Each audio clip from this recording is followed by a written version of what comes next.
আশা করি সকলে ভালো আছেন। আমি ডাক্তার দিবাকর সরকার। আমি জাতীয় অর্থোপেডিক হাসপাতাল ও পুনর্বাসন কেন্দ্রে কনসালটেন্ট হিসেবে কর্মরত রয়েছি। আজ আমি কথা বলবো আমাদের একজন মহিলা ফুটবল প্লেয়ার এবং খুব প্রমিজিং ফুটবল প্লেয়ার। ও জাতীয় লিগ খেলে, ওর লিগামেন্ট ছিঁড়ে গিয়েছিল, এসিএল ইনজুরি হয়েছিল। আমি গত 5 মাস আগে ওর লিগামেন্টটা অপারেশন করেছিলাম। ওর এসিএলটা কমপ্লিটলি টিয়ার ছিল, আদার কোনো লিগামেন্ট ইনজুরি ছিল না। এখন ও খুব ভালো আছে। আরো 1 মাস পরে ও খেলাতে নামবে আশা করছি। ওর মুখ থেকে আমরা শুনি যে ওর ইতিহাসটা কি ছিল। টিনা, তুমি আমাকে বলো তো টিনা, তোমার কি হয়েছিল? তোমার মানে কিভাবে তোমার এই আঘাত পেলা, বা তোমার আঘাত পাওয়ার পরে তোমার কি কি সমস্যা হয়েছিল আমাকে একটু বলো তো।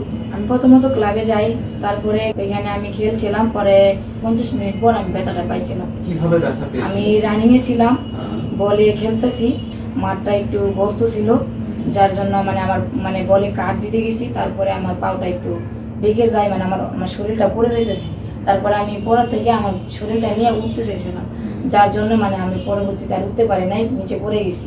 আচ্ছা, তুমি যেদিন মাঠে এরকম পড়ে গেলা, তুমি ওই ঘটনার পরে কি আর খেলা কন্টিনিউ করতে পেরেছিলে ওই দিন? না স্যার, কন্টিনিউ আর করতে পারি নাই। পা কখনো ফুলে গিয়েছিল কিনা? ওই যে পায়ে আঘাত পেয়েছিলে হাঁটুতে? ফুলে গেছিল না, তেমন রাত্রে বোঝা গেছে আর কি। আচ্ছা, তারপরে তুমি কি প্রবলেম হচ্ছিল তোমার পরবর্তীতে? পরের দিন আমার মাঠে যাইছি, আমার স্যারে নিয়ে গেছে। তারপরে আমি হাঁটি, কিন্তু আমার পাটা আমি যে যাবো কোন দিকে যাবো বুঝতে পারি না। তোমার পায়ের ব্যালেন্স পাচ্ছি না, কোন দিকে যাবো বুঝতে পারতেছি না। তারপরে আমি আমার স্যারকে বললাম, পরে স্যারের বলার পরে ভাইয়ারে বলানোর পরে এমআরআই করতে নিয়ে যাই। পরে এমআরআই আমার রিপোর্ট আসে যে আমার লিগামেন্ট ছিঁড়ে গেছে। আচ্ছা, তারপরে আমার স্যার আমার এটি নিয়ে আসে আপনার কাছে। এখন আপনি আমার অপারেশন করে দিয়েছেন, আমি খুব সুস্থ, খুব স্বাভাবিক, এবং আমার কাছে নিজের কাছে মনে হইতেছে আমি নতুন জীবন ফিরে পেয়েছি। এতটুকু আমি এরকম হয়েছিল। তুমি তো চেষ্টা করছো আর 1 মাস পরে আবার মাঠে নামার। আচ্ছা, তোমার অপারেশন করার পর আমি তোমার কয়দিন হসপিটালে রেখেছিলাম? একদিন। এবং এটা তো আর্থ্রোস্কোপিক্যালি লিগামেন্ট রিকনস্ট্রাকশন করে দিয়েছি। আচ্ছা, তোমার অপারেশন পরবর্তী তোমার যে ব্যায়ামগুলা, এটা তুমি বাসাতেই করেছো, এক্সট্রা তো কোনো ফিজিওথেরাপি ক্লাসে যেতে হয়নি। এক্সেলেন্ট। আর টিনা, তুমি একটু কি হেঁটে দেখাবে? তুমি এখন একটু হেঁটে নিচে স্কোয়াট করে দেখাও তো, জাস্ট ওখানে জাস্ট দেখালেই হবে। হ্যাঁ, খালি হেঁটে সামনে চলে যাও। Very good. আবার আসো, সামনের দিকে চলে আসো টিনা। নিচে বসো, নিচে বসো। ওকে, উঠে পড়ো, বসো। আচ্ছা টিনা, এই যে তোমার মতো ধরো এরকম অনেক প্লেয়ার আছে যারা বাংলাদেশে এরকম লিগামেন্ট সার্জারি হচ্ছে। তোমার আমাদের কাছে যে তোমাদের অপারেশন করলো, আমাদের এই অপারেশন করা বা এর পরবর্তী তোমার যে অনুভূতি, তোমার অন্যান্য প্লেয়ার বা অনেকে যারা আঘাত পায়, লিগামেন্ট ছিঁড়ে যায়, তাদের প্রতি তোমার কি পরামর্শ? আমি তাদের ক্ষেত্রে একটাই বলবো যে আপনার কাছে আসুক, চিকিৎসা নিয়ে আপনি তাদেরকে সুস্থভাবে স্বাভাবিকভাবে আবার আগের মতো করে দেন।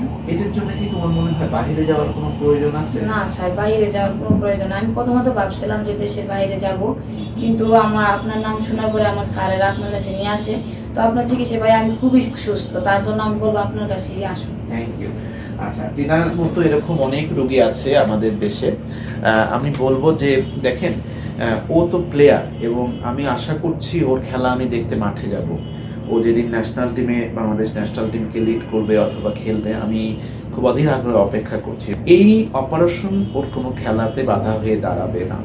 অলরেডি 5 মাস ও জগিং শুরু করেছে, এবং আর 1 মাস পরে ওকে আমি মাঠে কন্ট্যাক্ট প্লেতে চলে যাব।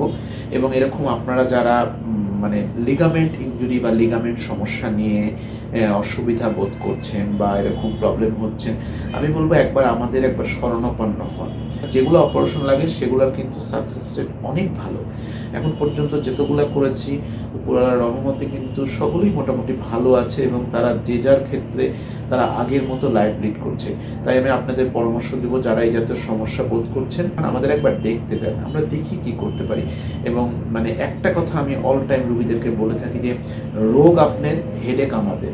আমরা আমাদের সাধ্যমতো চেষ্টা করব, মালিক উপরওয়ালা। তবে উপরওয়ালা এখন পর্যন্ত আমাদের নিরাশ করেননি। আশা করি আপনারাও টিনার খেলা টিভিতে দেখবেন, সেই দোয়াই ওর জন্য করবেন। ধন্যবাদ।